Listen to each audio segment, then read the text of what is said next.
Bienvenue pour cette deuxième question fréquente. Alors, ces jours-ci, on me demande souvent je suis malade de telle ou telle pathologie, est-ce que je peux jeûner je suis enceinte, est-ce que je peux jeûner?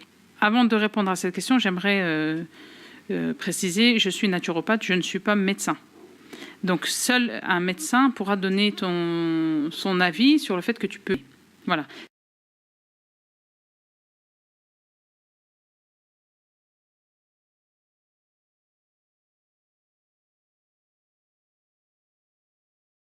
Sinon, en général, si ce n'est pas une question de prise de médicaments que tu ne peux pas décaler. Donc il y a des maladies où il faut prendre 3 fois par jour son médicament bien régulièrement, etc. Donc là, il n'y a pas de jeûne envisageable. Si ce n'est pas pour une question de prise de médicaments, bah écoute, j'ai envie de te dire, tu es ton propre médecin, tu as l'intention de jeûner. Au cours de la journée, si tu n'y arrives pas, si tu vois que tu vas faire un malaise, eh bien tu romps ton jeûne, tout simplement. Et tu le rendras plus tard, ou si tu ne peux pas le rendre parce que tu as une maladie chronique, par exemple, eh bien, tu sors la zakat de compensation du fait que tu n'es pas jeûné. Voilà. Donc en fait, c'est aussi simple que ça. Donc les femmes enceintes, si elles se sentent la capacité de jeûner, eh bien, elles commencent leur journée en état de jeûne et elles rompent leur jeûne à partir du moment qu'elles se sentent mal, qu'elles sentent un malaise arriver. Et c'est la même règle, en fin de compte, pour les personnes malades. Donc bien sûr, il va falloir être attentif et attentive aux signaux que renvoie l'organisme pour pouvoir jauger cette capacité à jeûner. Être prudente à la prise de médicaments, donc bien les prendre à la rupture du jeûne et le matin. Et à ça, bien sûr, il faut être raisonnable au niveau de l'alimentation. C'est-à-dire, tu ne vas pas aller t'empiffrer le soir et le matin me manger juste une banane. Donc à la limite, ta banane, tu la manges le soir et le matin, tu me fais un repas complet.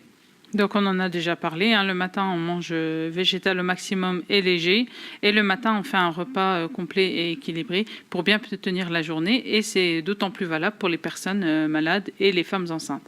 Voilà. Maintenant, si tu es malade, si tu es diabétique de type 2, parce que le type 1 c'est compliqué le jeûne.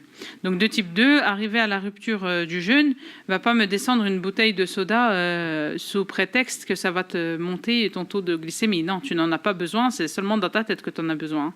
C'est par gourmandise que tu en as besoin. Les 3 dates que tu vas manger à la rupture du jeûne te suffisent largement.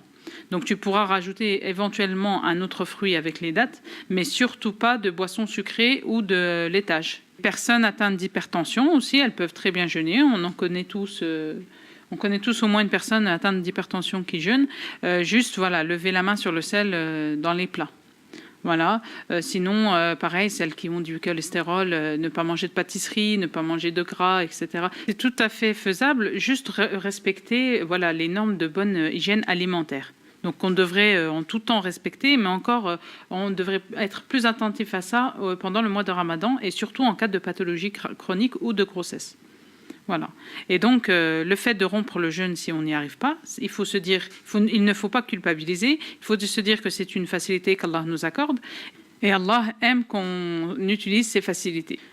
Donc voilà, consulte ton médecin et bismillah, n'aie pas peur, essaye, tente un jour sur deux, essaye. Et c'est à toi de juger en fait si tu y arrives ou pas. C'est à toi de voir ton état général, comment il évolue de jour en jour, si tu peux faire plusieurs jours d'affilée ou s'il faut que tu jeûnes un jour et tu fasses une pause d'un autre jour. Vraiment, là, tu es active par rapport à ta santé. Et même ton médecin, à la limite, j'ai envie de dire, par rapport à la prise de médicaments, là, oui, il aura un avis sûr et certain qu'il faudra bien évidemment suivre. Mais sur le reste, c'est toi qui vis ton jeûne. Tu es la seule à pouvoir dire comment, en fait, tu te sens. Donc, c'est à toi de juger. Voilà. En tout cas, qu'Allah facilite à tous et à toutes. Et surtout, ne pas se mettre en danger. Et profiter de ce mois de jeûne qui peut amener à la guérison. Donc c'est vrai qu'on en a toujours peur du mois du Ramadan, les personnes qui sont malades en ont peur, mais c'est très souvent quand on sait comment jeûner, comment rompre le jeûne et comment manger le matin, c'est souvent une très belle cause de guérison le jeûne. Voilà, nous arrivons à la fin de ce podcast, j'espère qu'il te sera bénéfique. Je te dis à très bientôt pour un nouvel enregistrement sur la série Optimise ton jeûne. À bientôt.